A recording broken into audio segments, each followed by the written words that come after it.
अस्सलाम वालेकुम, मैं हूं अदील और आप हमारे यूट्यूब चैनल देख रहे हैं नेम उर्दू बाय अदील। आज की इस वीडियो में बात करेंगे मनात या कह लें मन्नत नाम के बारे में। इस्लाम का मैनी क्या होता है और इस्लाम वाले लोग किस तरह के होते हैं और तमाम तरह तफसीलात आपको इस वीडियो में देंगे, तो प्लीज़ वीडियो को लास्ट तक ज़रूर देखिएगा। इस्लाम का मैनी शमाल लड़कों और लड़कियों दोनों में होता है। इस्लाम के मैनी ख्वाहिश और दुआ के होते हैं। अगर हम इस्लाम के तख्लीक ज़बान के बारे में बात करें तो ये एक उर्दू ज़बान का नाम माना जाता है। अगर हम इस्लाम के मज़ाहिब की बात करें तो ये एक मुस्लिम नाम माना जाता है।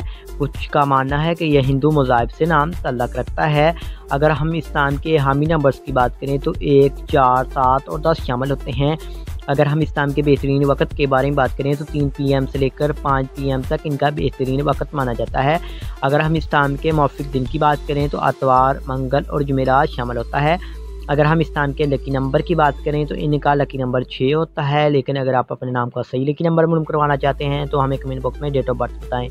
अगर हम इस्लाम के उसूल ज़िंदगी के मतलब बात करें, यानी इस्लाम वाले लोग किस तरह के होते हैं, तो आप लीडर बनना चाहते हैं, आप चाहते हैं कि लोग आपके पीछे चलें और आप लोगों के हीरो बने। इस्लाम की मौफ़िक दातों में तांबा और लोहा शामिल होता है। अगर हम इस्लाम के मौफ़िक रंग की बात करें तो सुनहरी नारंगी रंग शामिल होता है। सुनहरी नारंगी और सुर्ख रंग शामिल होता है। अब बात करेंगे इस्लाम के मौफ़िक पत्थर की, तो पत्थर में सबज़ कीमती पत्थर शामिल होता है। इस्लाम के मुतमादिल मौफ़िक पत्थर में हकीक, अहमर, हकीक, सुनहरी, पुखराज, स्याही, माइलमा पत्थर शामिल होता है। अगर वीडियो पसंद आई हो तो हमारे चैनल को सब्सक्राइब कर लें और साथ वाले घंटी वाले बटन पर ज़रूर क्लिक करें।